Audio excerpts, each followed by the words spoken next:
Hello, fellow gamers. This is my GenCon 2024 tutorial. I was able to go to GenCon in 2017 for the 50th anniversary, which did sell out with 60,000 unique attendees. That's the actual badges, and over 200,000 turnstile visits. This year, 2024, promises to be even bigger. It's taking place August 1st to the 4th. So this is really for people who already have the badges, are ready to go. Some of the highlights that I'm going to be doing, I'm doing 3 world building panels, how to create worlds, how to write worlds for Dungeons and Dragons and fiction and role-playing games in general. I'm looking forward to that. I'm also doing the Dungeons & Dragons Monster Mash. It's a gladiatorial style combat where you're assigned a Dungeons & Dragons monster, and it's the last monster standing could win a prize. There's regular tickets versus generic tickets. So on your app or on your computer, you'll get your tickets for your event. If you want to play something specific, they usually do sell out. A lot of stuff has sold out, but a lot is still available. You also want to pick up some generic tickets. You'll keep those in your pocket, and you walk up to an event, and they might be like, hey, it's 2 tickets. Give them 2 tickets. You get to sit down and play in a play test, or maybe a board game, or maybe a spot opens up that was sold out, and you walk up, and if there's availability, you'll be able just to give your regular tickets. It is held at the Indiana Convention Center in Indianapolis. That is a huge convention center. It is attached to Lucas Oil Stadium, where they do a true dungeon, and they do a lot of competitive board games. It also takes place in multiple hotels. They use the different ballrooms and conference rooms to hold these events, and there is so much to do. There are so many events. You really can't see it all. Going through some of the different areas of the convention and hotels, you'll be able to go to the exhibit hall, which is huge. That's where all the vendors are. That's where you do all your shopping. There's also a ton of playtesting games in that area. Even if you don't have tickets, you can sit down, usually jump into a board game, a card game, a playtest. And some of those games can last half an hour, 45 minutes. Of course, you want other attendees to be able to play the game also. But sometimes you'll sit there and you'll have a chance to, almost play a full game.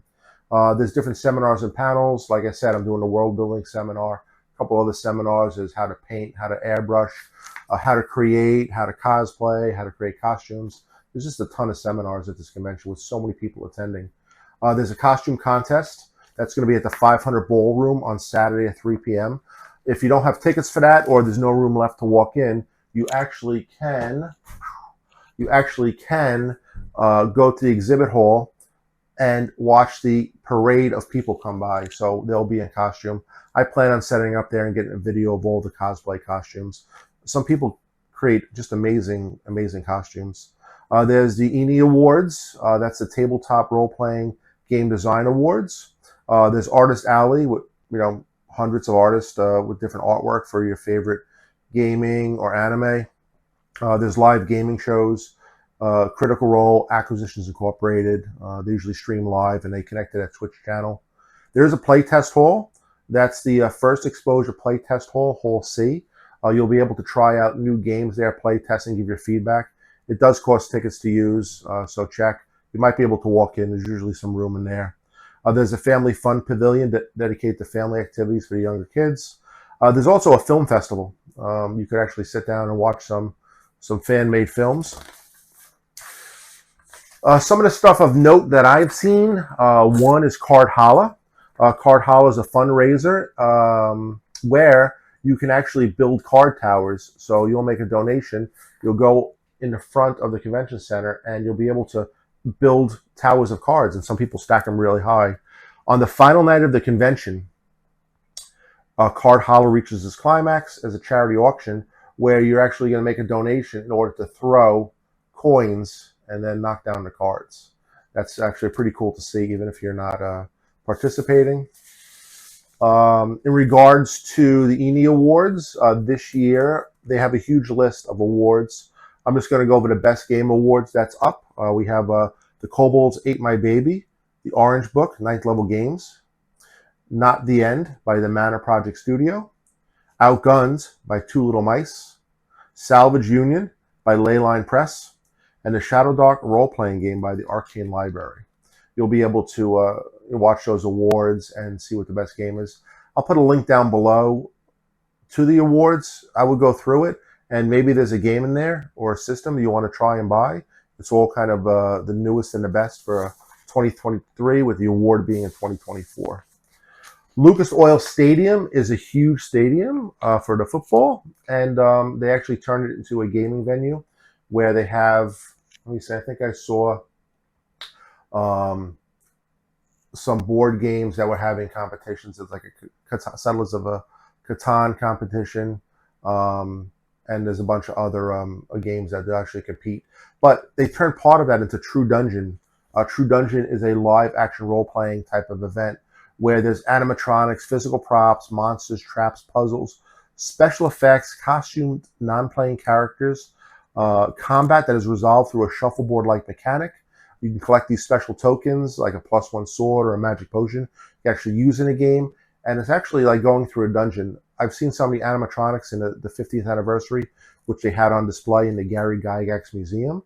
They had like a giant animatronic troll and like skeletons and warriors. I mean, it's really a special experience. And those tokens you collect, you can actually sell back. And some of the tokens go for a lot of money. They become really collectible. One of the best experience I had at my last Gen Con, and I plan to repeat, is playing Werewolf. Werewolf is a card game where you sit around in a circle, and there are 2 werewolves and a bunch of villagers. And the werewolves try to eat the people, and the people try to kill the werewolf. But it's a game of social deduction, where as the day breaks, you're going to pick one person in that group to kill, hopefully the werewolf, but maybe actually kill a villager. There's an advanced version where you don't only have villagers and werewolves. You have other characters that have different abilities. You might have a hunter, which can, when he dies, he can shoot somebody. There's always an oracle, which knows who the werewolves are.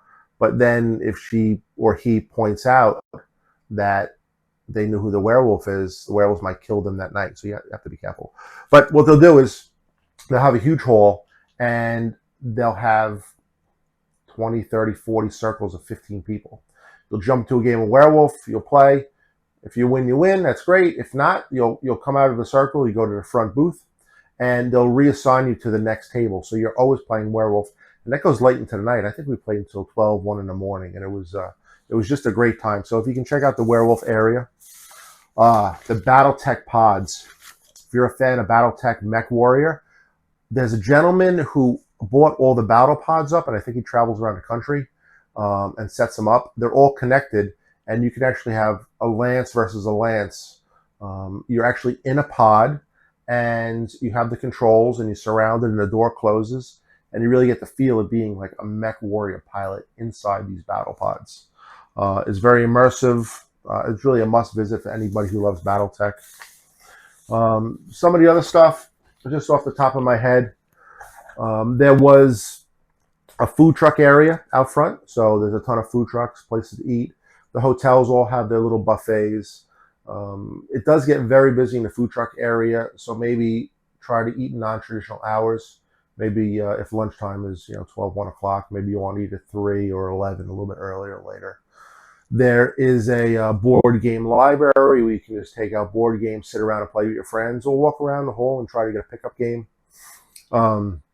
Some of the other stuff that stands out to me is the auction. I'm not sure what it's called, but it's like a used area. My buddy picked up a bunch of old Warhammer books for the Sisters of Battle and the Death Watch, which were out of print, and they were just selling. So you might be able to find some good finds there. It's a lot of walking. Make sure you stay hydrated. Maybe bring some electrolytes with you. I think I've maybe walked last time 10 miles a day. Take it easy, go at your own pace, depending on your own physical abilities. Maybe do it in sections. When you're planning, if you buy a ticket for a hotel, just be aware where the next place is. It might be a 10 or 15 minute walk to go from your hotel to your next role-playing events. So I hope to see everybody at Gen Con. I hope you have a great time.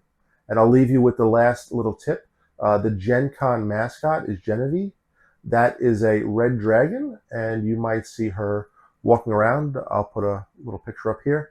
Make sure to get a picture of her. Bring your cameras, bring your water, bring your backpack, bring a hand sanitizer. There's going to be 80,000 people there. Make sure you stay safe and healthy when you're walking around, and maybe even bring an extra battery charger for your camera, which you can plug in, because sometimes you'll go through a lot of juice if you're recording and taking pictures. I'm not sure what the reception is going to be like there with the camera, but the GenCon app does have a little messaging system. So if you have a friends list, you should be able to message them. That's it. I hope everybody has a safe, happy, and healthy time at GenCon and plays a lot of games. Have a great day.